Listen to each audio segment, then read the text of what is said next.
When I became a believer, one of the very first things God did was He grabbed a hold of me for the purpose of Israel and began to expose me to things that were way beyond my comprehension at the time. It was like so far from anything that I was involved with. And I had gone to another church out in Los Angeles where I met a guy who was a Messianic believer, and he was involved. He was at Calvary Chapel.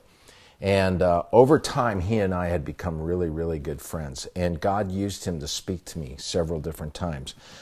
First of all, he inspired me to investigate my own Jewish roots, which was something that I had really not spent very much time or concerned myself with.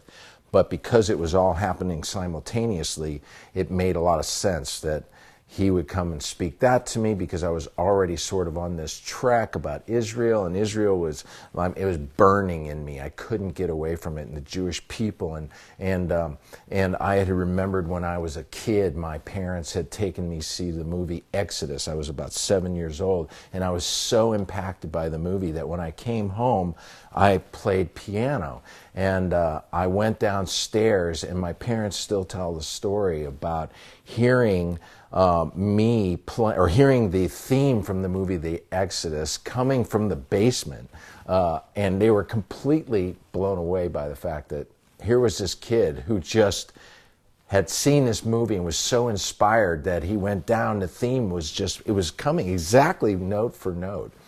And so God took me on this journey that began almost instantaneous for me as a believer. I ended up spending time with a guy named Barry Budoff, who was a rabbi at a Messianic congregation in Beverly Hills for about a year, on and off.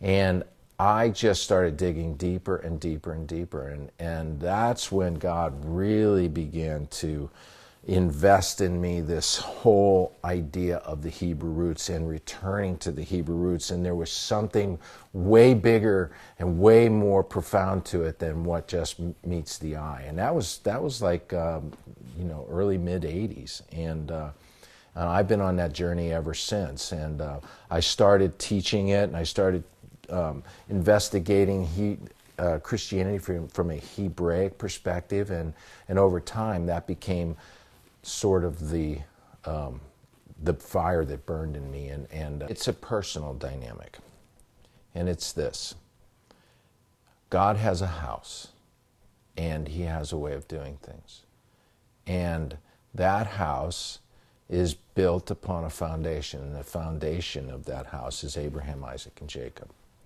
And as a son to a father and mother, when I lived at my mom and dad's house, I lived under their rules. It was their house, is their house, and I had to respect and honor and obey the way they lived. I couldn't just live my own way, my own style, my own thing.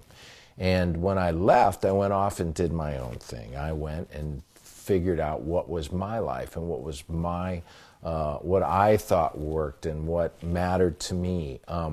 But every time I go back to my parents' house, every time, I come back into their rules. I respect their wishes. It's their dynamic. And what really hit me is that over time, darkness knew that a house divided could not stand. And by creating division within this entity that was never meant to be separated from its house, from its heritage, He was going to do something so dramatic by dividing it away, that to recover that and to restore it and to return to the dynamic of that was so vital. It meant life. The tree that Paul talks about in Romans, whose roots are Abraham, Isaac, and Jacob, it's the fruit on that tree that bears life. It's the Etz Chaim. It's the life bearer. And anything short of that is not life. So for me, that became the mission. That became the most important thing. I was convicted of the importance of returning to the Hebraic perspective, that the church had been severed from it and had gone off its own way. And yes, God used it, and I'm not trying to make a statement that somehow it isn't being or hasn't been used by God. Certainly God can use anything. Just ask Balaam. But yet at the same time, there is a way that is right, and the way is the recovering and returning to, in my opinion, the Hebrew roots, which is what the apostles kept. Sometimes I think in Christianity, we don't ask the questions, why are we doing that? Well, where did that come from? Well, how long has the church been doing that? And who created that? And who said that's right? And does it line up with what, is what the house is, So in a sense, the church has been off doing its own thing. And now there's this season. 30 years ago, when I was exploring this and beginning to investigate it, nobody was doing it. It was very, very small amount of people, and mostly it was like little messianic things. But it certainly wasn't within the church. And now it's becoming very, very dramatic. It's all over the world. People are doing it. I remember when I heard years ago about Younggi Cho's church over in Korea, that like 150,000 people celebrated the Feast of Tabernacles, and I was like, wow, amazing. So yeah, it's something that God's doing. It's a God thing. Something that people don't realize is that the whole birthing of the Hebrew roots really came almost simultaneously as the nation of Israel is born. And really, when Jerusalem came out of the hands of Gentiles in 1967, that's really, we know there's a dynamic that took place known as the Jesus movement. And you had this real heaven, sort of a heavenly experience where suddenly people are speaking in tongues, and you're having all this stuff taking place in the late 60s and the early 70s. That it was dramatic. Some of the greatest ministries and people have come out of that time. But at the same time, the whole messianic dynamic was taking place. It was profound.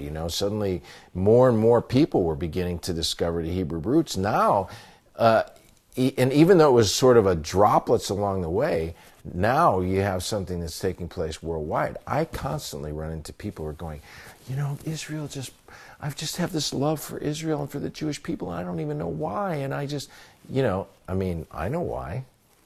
And it's the same thing that happens when God puts that in the heart of a believer. And to me, if somebody has a heart for Israel like that and a heart for the Jewish people, to me there's something more dramatic to that because of the significance of what it means to God. And I believe it's something only God can do. I don't believe you get it on your own. I believe it's something that God has to do and put in you.